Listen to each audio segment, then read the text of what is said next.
Assalamu alaikum warahmatullah. In this second session, I will present a practical demonstration that if a Muslim, non-Ahmadi Muslim friend comes to you, how you should speak to him. In fact, this is a question which only I think yesterday somebody asked me. He said, if a non-Muslim, a Muslim brother comes to you, how do you present to him your point of view and how you preach? So I told him that for this purpose I have prepared 4 pages pamphlet to make everything easy for him and as well. So that 4 pages I have now presented for you, and the name of this pamphlet is Differences Between Ahmadi Muslims and Non-Ahmadi Muslims. Now what I do after initial introduction, then I tell him that I just want to present before the difference between Ahmadi Muslim and non-Ahmadi Muslim, and then I will ask you which point of view you will agree with and with which you will disagree. So I said, I just present before you the reality of certain things, that's it. And then you tell me what you would like to be. So then I say, the difference between Ahmadi Muslim and non-Ahmadi Muslim in one sentence is that we believe in the whole Quran and non-Ahmadis don't believe in the whole Quran. That's it. Only this is the difference. He is surprised to listen to that. How come? We have been listening all the time that Ahmadis don't believe in certain things. And today we are totally opposite to that. And I said, yes, I repeat this point again, that Ahmadis believe in the whole Quran and non-Ahmadis don't. And if they also believe, then there is no difference between us and them. So this is, you have to learn this sentence, how to start your stuff. That there is no difference between us and them. Basically, what is difference? That these people have abandoned some portion of the Quran. And Prophet Musa, peace be upon him, has come to remind them that please read the Holy Quran and believe in the whole Quran. That's it. Nothing else. He has not brought anything new. He has just come to tell these Muslims that believe in the whole Quran, please. And then say, okay, they say, oh, please give me some examples of that. I said, yes, okay, now I'll present. I said, the first verse of the Holy Quran which I present, chapter 3, verse 145. And that verse says, أعوذ بالله من الشيطان الرجيم بسم الله الرحمن الرحيم وما محمد إلا رسول قد خلت من قبله الرسل. That Muhammad sallallahu alaihi wasallam is a messenger of Allah, and all the messengers before him have passed away. And before Muhammad sallallahu alaihi wasallam, the prophets who passed away, among them, Jesus Christ is also among them, because Jesus Christ was 570 years before the birth of the Holy Prophet sallallahu alaihi wasallam. So now we say that because Holy Quran says all the messengers before Prophet Muhammad have passed away, so Jesus has also passed away. And these non-Ahmadi Muslims say, no, Jesus Christ is still alive in the heaven and he will come again. Now I ask this non-Ahmadi brother, please tell me, shall we believe in these Maulvis or we should believe in the Quran? Please you give me the answer. I will not say anything. Now this is why I said that I will just present the point of view of both Ahmadis and non-Ahmadis. Then I'll ask you, please, you tell me. Then he has to say that we should agree with the Quran. Second example. Now he may ask some question on this verse that we can answer, there's no problem. You see, but the thing is how to start things. That's the important thing. And how to present things in such a way that he does not ask any question after that. Because sometimes people say, oh, he may say this and that. But there is not one thing, not two things, three, at least five things we are going to present before him.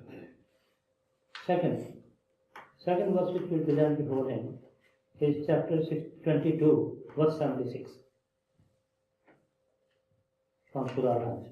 And the verse is, Allahu yastafi min al-malaikati rasulan wa min al-nas. Which means that Allah chooses and will continue to choose messengers from among the angels as well as from among men. Now this verse says that it is Allah who will decide when and where He wants to send the prophets, and nobody can stop Him. And even after the Holy Quran, Allah is saying that this whenever Allah will decide, He can send prophets. Now, Quran says that whenever Allah wants, He can send prophets from among the men as well. Non-Ahmadi says after Muhammad says no prophet will come. Now we ask the non-Ahmadis, tell us whom we should believe, in Quran or the non-Ahmadi models. So clearly it says, Allah yastafi chooses and will continue to choose. Because the word yastafi, you see in Arabic language called ism muzare. Muzare is the tense which covers the present and future tense. So this yastafi is muzare. So that means it covers present and future both. That means Allah chooses and will continue to choose.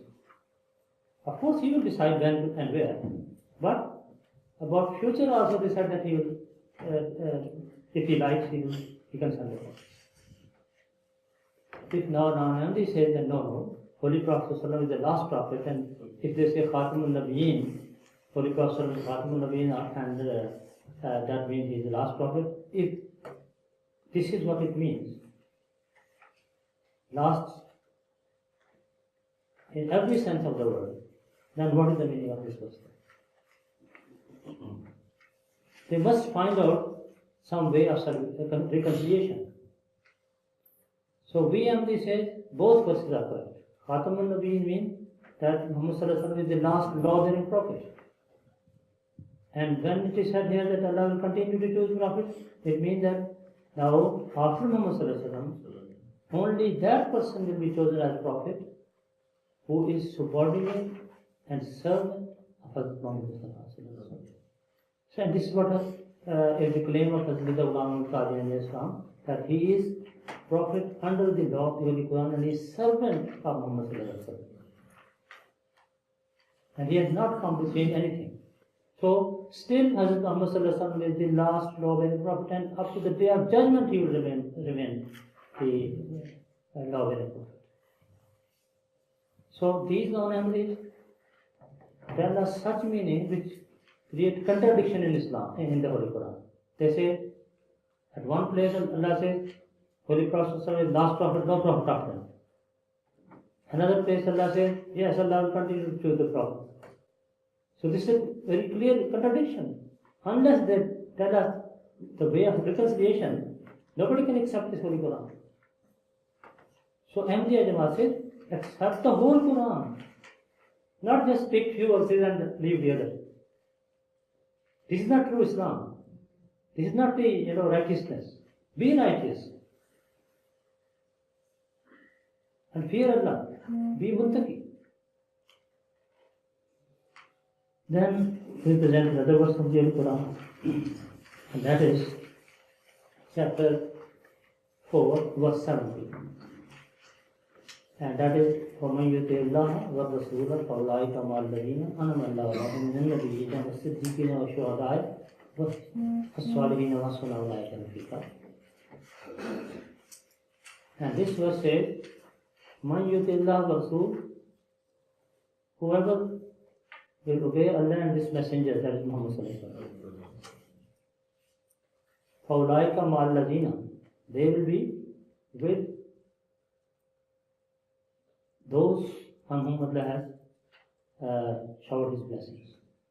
أَنْعَمْتَ عَلَيْهِمْ, أَنْعَمَ اللَّهُ عَلَيْهِمْ, and they will become either prophets, مِنَ النَّبِيِّينَ وَالصِّدِّيقِينَ, are the truthful, وَالشُّهَدَاءِ are martyrs, or وَالصَّالِحِينَ, the righteous. Now, in this verse it is said that a person who will follow Muhammad sallallahu alaihi wasallam, he can attain the position of either prophet or Siddiq, truthful, or Shuhada, Shaheed, that is martyr, or Salihin, righteous. Now, if you ask any non-Ahmadi, please tell me, if a person follows Muhammad sallallahu alaihi wasallam, can he be a righteous person? I say yes. Then ask him, can he be martyr? He says yes. He can't say no. Because already they believe so many people are martyrs in Islam, they have believed there are so many righteous people, so they can't say no. The moment they say no, they themselves will be outside the Islam. And then if you ask them, can anybody be truthful? Yes. And then you ask, can he be a prophet? He said no. Same verse is saying all four things and they accept three and reject one. This is why we say Ahmadis believe in the whole Quran. If non-Ahmadi also believe in the whole Quran, inshallah we'll be together. So we are calling them towards Quran, not anything else.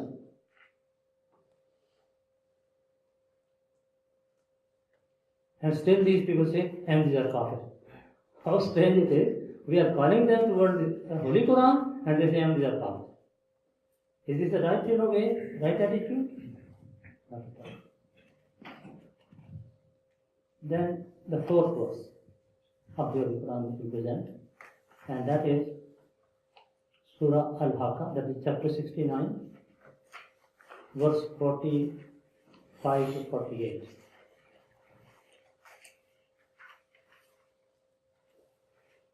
Yes, chapter 69, verses 45 to 48. And that verse is, وَلَوْ تَقَوَّلَ عَلَيْنَا بَعْضَ الْأَقَاوِيلِ لَأَخَذْنَا مِنْهُ بِالْيَمِينِ ثُمَّ لَقَطَعْنَا مِنْهُ الْوَتِينَ فَمَا مِنْكُمْ مِنْ أَحَدٍ عَنْهُ حَاجِزِينَ. And these verses say, if he had forged and attributed any sayings to us, now here he means Holy Prophet. If he had forged and attributed any saying to us, means Allah saying to me, to Allah. We would mean Allah would surely have seized him by the right hand, and then surely we would have severed his life artery. That we will kill him.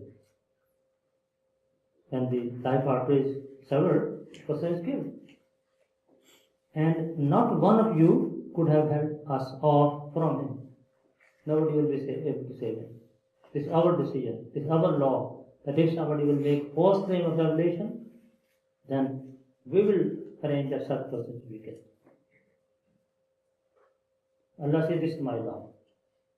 Now,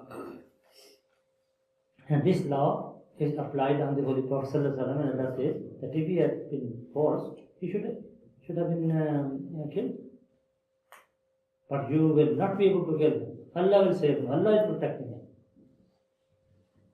Now, when this law we apply on the holy founder of the Ahmadiyya Muslim community, as the Ulama of Qadian, these people say no.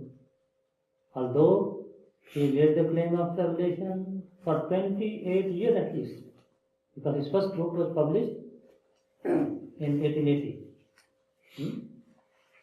Brian Ahmadiyya, and the last he died in 1908. So approximately at least 20,000 years he have publishing his claims of revelation. And ultimately what happened? If he was false, according to this verse of the Holy Quran, he should have been killed. But was he killed? No. So if he is not killed, it means he is true. So if these Muslims believe in this Quran, then they should say, this verse is true, so Mirza Ghulam and Qadian Islam is also true. But if they say this verse is true and Mirza Sahib is false, then there is a contradiction. Then in fact what they are saying, that this verse of the Holy Quran is proved wrong in this age. Na'udhu billah min dhalik. In other words, they don't believe in this verse of the Quran. And Ahmadis believe in this verse of the Quran. This is why they have believed in the Quran. So this is why again we say, Ahmadis believe in the whole Quran. No, don't. After every verse, at the end we must conclude it in this way. Ahmadis believe in the whole Quran. No, this is the only difference. No other difference. Inshallah, at the end we will give you time for questions. Please tell me 9:30. At the end we will have 15 minutes more.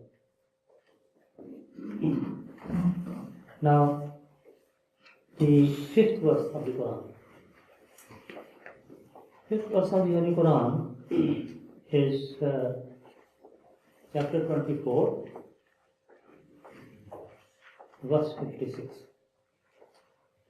And this verse says, فَعَدَ اللَّهُ الَّذِينَ آمَنُوا مِنكُمْ وَعَمِلُوا الصَّالِحَاتِ لَيَسْتَخْلِفَنَّهُمْ فِي الْأَرْضِ كَمَا اسْتَخْلَفَ الَّذِينَ مِنْ قَبْلِهِمْ.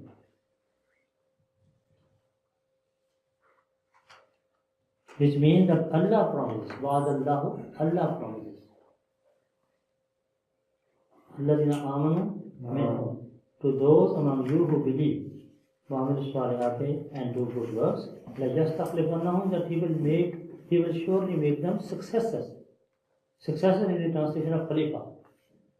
So, لَيَسْتَخْلِفَنَّهُمْ, He will make them successor, He will make them Khalifa. Fil arzi, here in this earth, not in the heaven. Kama, as istakhlafa, He made successors. Alladhina min qablihim, from among those who were before them. Now here, Allah is making a promise with the believers, but those believers who also act righteously. Not every believer. The condition is that they must be righteous as well. And their actions should be in accordance with the Holy Quran and the Sunnah of the Holy Prophet. Then Allah says, I make one promise with such people. And what is that promise? That Allah says, I will make them believe. In the same way as I made Khalifa before. Now in the past, Khalifa, either there were prophets of Allah or the successors who were chosen from among the followers of the Prophet.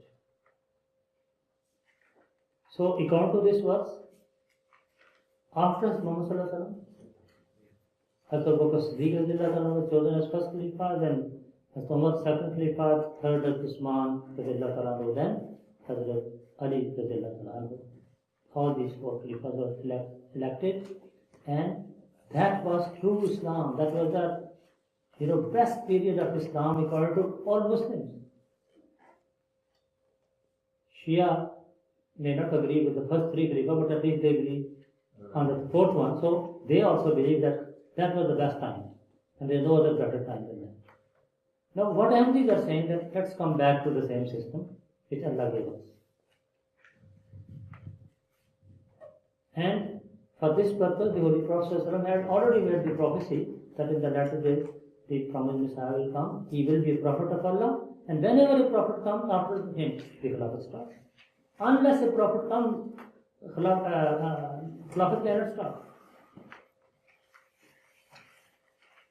But anyhow, if somebody believes in Hadith or not, still this verse says, if you are righteous believers, Allah will make you believers. Now we ask these non-Muslims, tell us, Who is your Khalifa? And if there is none, then it means there is no righteous Muslim community, at least, among you.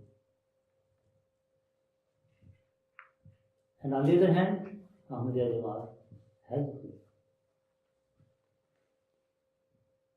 And by the grace of Allah, in 210 countries of the world, people have accepted that Khalifa. So, that promise of Allah mentioned in chapter 24, verse 56, is fulfilled only in Ahmadiyya Jamaat. So, if that promise is fulfilled in Ahmadiyya Jamaat, what is the conclusion? Is the conclusion that they are non-Muslims? Or the conclusion is that they are righteous Muslims in the eyes of Allah? And this is what Ahmadiyya says. So again, it means that non-Ahmadiyya Muslims don't believe in this verse. If they believe, they must join the Ahmadiyya Jamaat. There is no other option.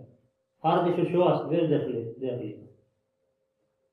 Although throughout history, Muslims have been trying that we should have Khalifa. That in every age you will see there are movements among the Muslims that the right and true system of Islam was established after Muhammad during the period of Khulafa. So we must return to that system. They have been saying it, but no human being can do it. This is why they were unable to do it.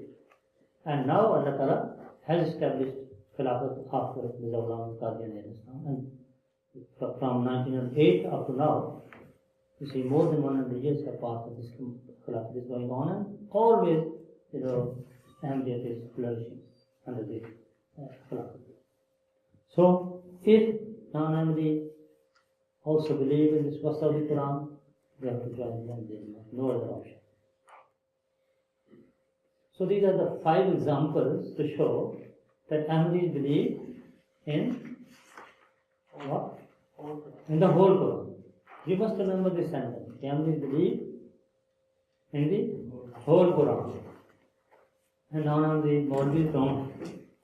Ordinary people, they are innocent. They don't know what is right and wrong. They don't have the knowledge. But at least Maulvis who know the Quran, they are definitely wrong, and they are misleading other people. And we are trying to, guide to the Quran. That's it. This is what we do. So now our last question will be to our non-Ahmadi friends who have come, and he has just spent with us half an hour time, because I have taken about half an hour time altogether. Now at the end I'll ask this, my friend, please tell me, with whom you agree? With non-Ahmadis or Ahmadis? He has to say, no other. Yeah, no other. He can't reject Ahmadis having all this information. And if he does, then it's his case is between him and God. We'll pray for him. Still we have love for all Ishvara. Because sympathy, we must have sympathy with everyone, and that sympathy requires that we should continue to pray for these people so that we will open their hearts. And no questions? Just a quick question on the third point about the truthfulness of the Prophet Messiah. When you mention this to people, some say that, well, there are so many different sections of Islam that are still around today, then why has Allah not put an end to those? Why is there not only just one truthful sect? Which verse we are referring? Number 3, where if you forge a lie against Allah, Allah Himself puts an end to it.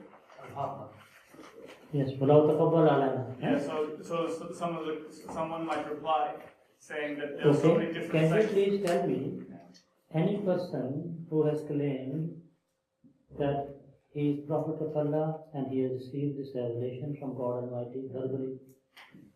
Is there anyone? So this verse is about such people who make the claim that this is a revelation which I have received from Allah, and some time should also pass on them. Allah gives respite as well. Allah doesn't give punishment immediately. He gives some time. This is why some ulama of Islam has written that the life of the Holy Prophet is an example, 23 years. But again, in the Holy Quran, no period is mentioned. But at least the life of the Holy Prophet is an example. Now, this is why I mentioned that Naseem was calm, continued to claim to receive revelation from 1880 to 1908. That is about 28 years. In fact, some ulama have already written that a person who continues to present his revelation and is not given any punishment by God Almighty for 23 years, he is definitely right. Because Holy Prophet is right. जी sorry मतलब इसमें एक गैरहाजिरी से मेरी बात हुई तो कह रहा था कि जो बहाउल्लाह है बहाई फिरके का जो बानी है he was a prophet and he claimed a prophet and he showed me from Wikipedia. Yeah, I know. You see, we have got his book, Al-Aqdas is his book, and they say that it has replaced the Holy Quran, right? And they say it is written by Baha'u'llah himself. And he himself is God.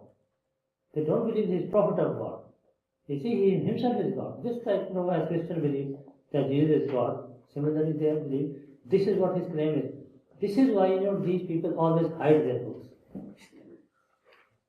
I have tried several times, please give me the original book or history. They always hide it. As you know, we present always the books of the Prophet. They were printed right in the lifetime of Musa, that Naseem was found, and that was publicized and sent to all people.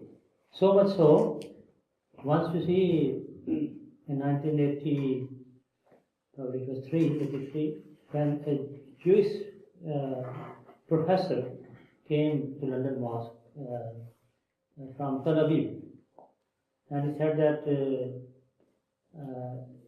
he can read Urdu, and he has read the books of the Prophet, and he said that we have all the books of the Ulama Qadiani in Tabligh University. In Israel they have. Similarly, here in London, there is India Office Library, and all the books of the Prophet are from that time when they were published. First edition, they have the first edition. So many places, but these people never can't prove that this is how they have done. It's very difficult to get hold of their things. मतलब इसमें एक और चीज़ है कि जो पहले profit गुजरे हैं क्या उनमें से कोई कत्ल नहीं हुआ जैसे हज़रत शुएब के मुतल्लिक़ लोगों का ख्याल है In the Holy Quran it is not mentioned. Never ever Holy Quran mentioned that any prophet was killed. इसका आर्गुमेंट तो ये भी है ना कि सच्चा जो है वो कत्ल तो हो सकता है लेकिन in fact, I want to avoid that so that people are not confused. That's the difficult thing, the argument can stop. So we straight away say in the Holy Quran there is no mention of any prophets being killed. So, then finish.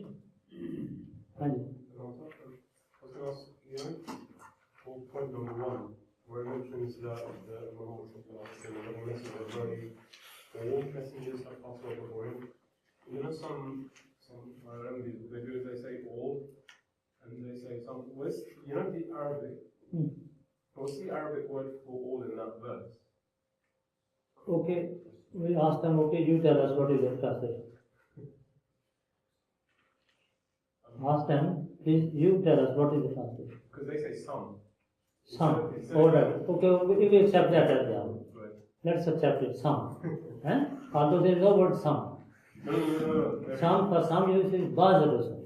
Right. Baz is some. So it's not mentioned here. But anyhow, still we say that's fine. But from those some, how can you exclude Jesus Christ? There is no mention of any name that somebody has not died. So they have to show us that exception from somewhere. That exception is not there. And if, for example, they say, there is another verse of the Quran, we say, Allah Ta'ala raised Jesus to himself. This is why I have already answered that question. That when, in the Hadith it is stated, that when a person shows humility, Allah Ta'ala raises him to seventh heaven. What does it mean? That is nearness to God Almighty. So, in the Holy Quran, in fact, in the Hadith, the word heaven is also used, seventh heaven.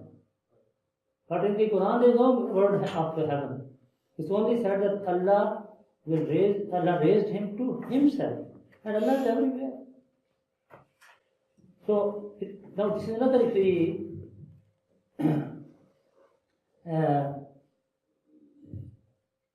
interpolation and changes which these people have made themselves. That the Quran never says that Jesus was raised to heaven. They themselves say, which is not in the Holy Quran. That means that these people have changed the Quran. Just make one quick point. Really. Sorry. Is there a verse? Because I think there's some verse like this that says, and Jesus is only a messenger, very messenger. Is there a verse like that as well? Is there some verse like that? Yes, there is another verse very similar to that, that Jesus is the messenger of Allah and all the messengers have passed before him. So in fact, that is also another way to answer that. That another verse, as far as those prophets were concerned who came before Jesus, they are declared dead in that verse. So only one prophet was left, that was Jesus. And for him, Allah has mentioned one verse specially for him. That Muhammadullah See? Just an issue about raising him to himself, when that verse comes up. What's interesting is that verse comes straight up to the point with discussing the crucifixion. So the implication of rising after that is this idea of heavenly rising. So you can understand that the word rise at that moment in time would be confused with an elevation of the soul as opposed to or the physical body in that instance. What they're trying to focus on. And I think that's where there's Yeah, slight they can confuse themselves, but the Quran has not confused anyone. The Quran has said everything clearly that Allah raised him to himself. He has not said to heaven. So the point there is that why at that particular time, in that instant where he's going through crucifixion, Of course, he's that then elevated differently from when he was. we know, the reason we know behind that is that because the Jews used to believe that if somebody dies on the cross, he is a cursed one. And so he is not raised to God, spiritually speaking. And in answer to that, the Holy Quran says, no, because he was not killed on the cross, so he is raised to God. That is spiritual. So that is in answer to their belief, which is in the Bible even today, that he who dies on the cross is accursed of God. So Allah said, no, he is not accursed. He has got a nearness to God Almighty. And that nearness is mentioned in the word Rafa. Is it also true, Bajwa, that Rafa is not used for any physical ascension anywhere else in the Quran? In any time that's used, it's always spiritual. Never. After a discussion, man goes away. Oh, I'm going to ask my own Imam, and then I will come back to you. Would we give him advice instead of going to Imam, the real person to consult with Allah Ta'ala, that he is Hadi, instead of going to Imam, his own Imam, you ask Allah. Everybody talk. You see, that means he is telling you that pray for me. I have understood what you are saying. This is what he is saying. I have understood what you are saying. And now you should pray for me. Because his answer should, when he has understood, his answer should have been that yes, okay, I agree with you and I accept and believe. So if he is not saying that, that means he is spiritually weak. And you can't remove spiritual weakness yourself, it's only God who can remove it. So this is why we have to turn to God. And this is why, in fact, we should come back to our 10 conditions of life. At that time, in fact, he is reminding us, you yourself may not be acting upon your 10 conditions. You are not offering tahajjud prayer regularly. Because one of the conditions is that offer tahajjud prayer regularly, the word regularly. He should try to offer tahajjud regularly. And what does it mean? That at least when we go to bed, we should make the intention. The minimum, try is that we should make intention that inshallah offer my Tahajjud prayer. But if we don't make even an intention, how can we say that we are trying to be regular in Tahajjud prayer? And then, as the Holy Prophet ﷺ said, that if you have the intention and you are able to get up, okay, get up and offer the prayer. If not, if it, for any reason you are not able to, then when the sun has risen, after 2 rakat of Ishraq prayer. And then you will have to get reward of Tahajjud. So, this is at least one can do that. And then in that Ishraq prayer, you should do istighfar as well, that he has missed the Tahajjud prayer, should pray to Allah the Almighty, to Allah help me, so that I can become regular in Tahajjud prayer. Now here, let me tell you that we have created a WhatsApp group of all these students who are attending this class. And inshallah ta'ala, you will be sent a reminder about 45 minutes before Tahajjud time. And that is a reminder of Tahajjud prayer.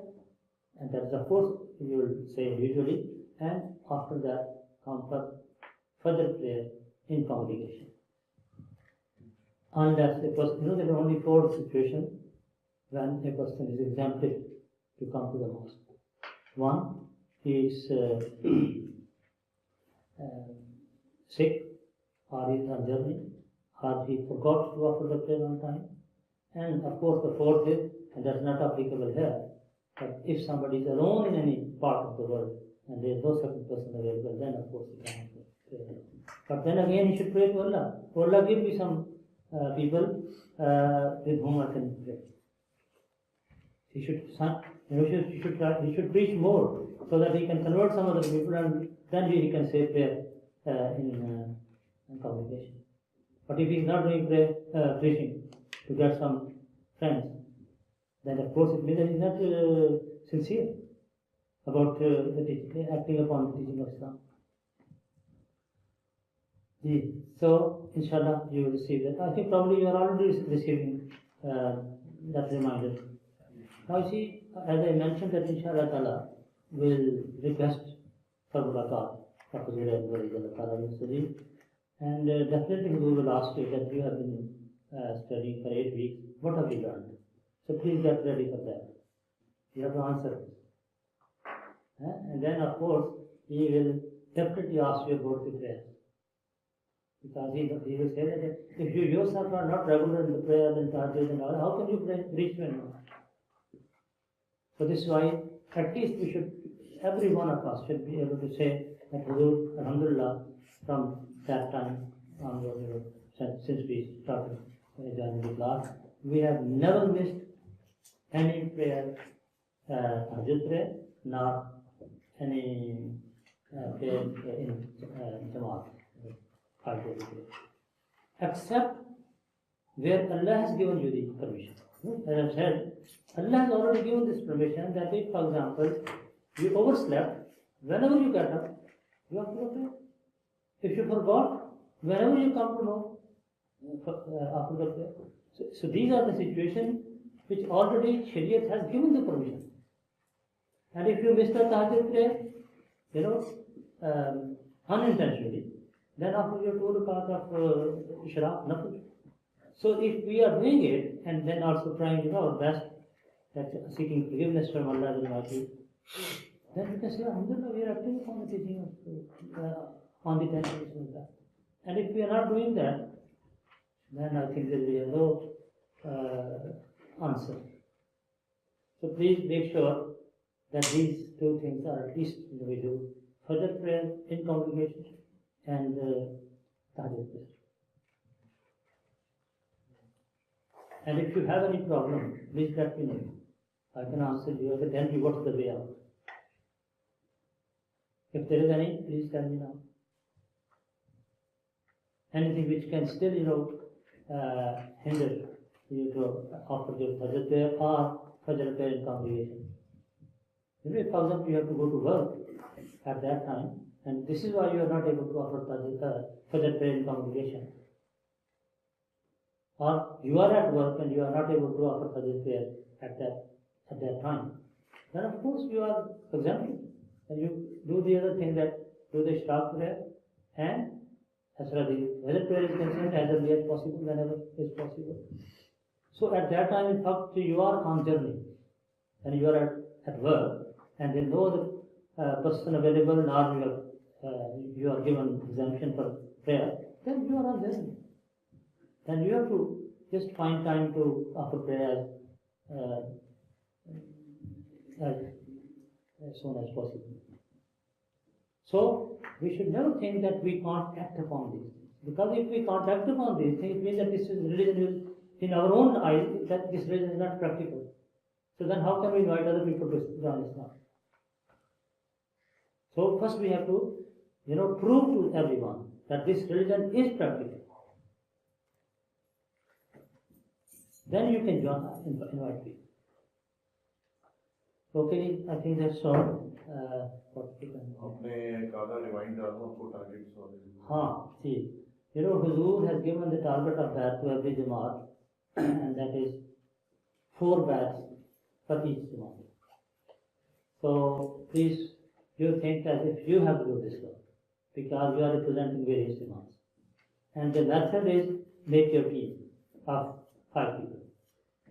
As last time I mentioned, it's written in Hindi Holy Quran. Khuz arba minata hai, take 4 birds. So, every one of you, if you have already 4 members of your Jamaat in this class, okay, you make your own team. If you don't, then get some other people and make your own team. This word bird was also mentioned in Huzur's last fatwa. Is there anyone who remembers that? The incident for the lady in France, I think it was. That's right. And the lady in France told that she watched the program of MTA, the Havarul Bashir program, and the subject of death of Jesus was being discussed, and she understood that subject, and she was convinced that yes, Hazrat Isa has passed away according to the Holy Quran and the saint of the Prophet. Now, but still she was not ready to join Ahmadiyya Jamaat. So what happened? She saw a dream, and in the dream she saw that she is about to fall in a well, and then then 3 or 4 birds came to save her. 3 or 4 birds came to save her, and then she herself understood that those 3 or 4 birds are the presenter of the MTA who were having that program in MTA.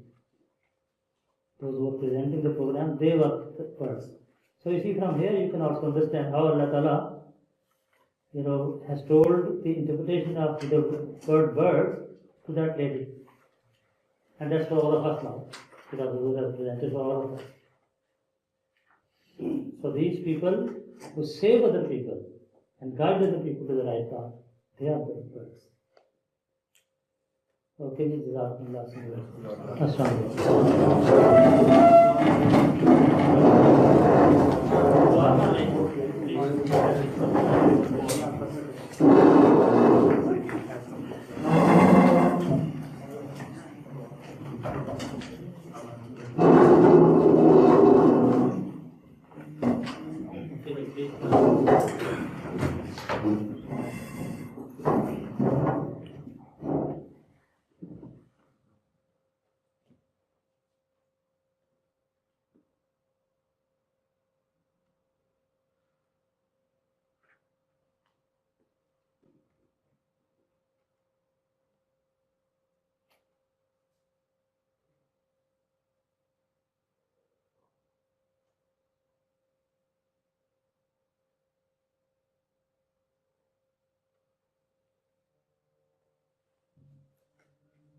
Amen.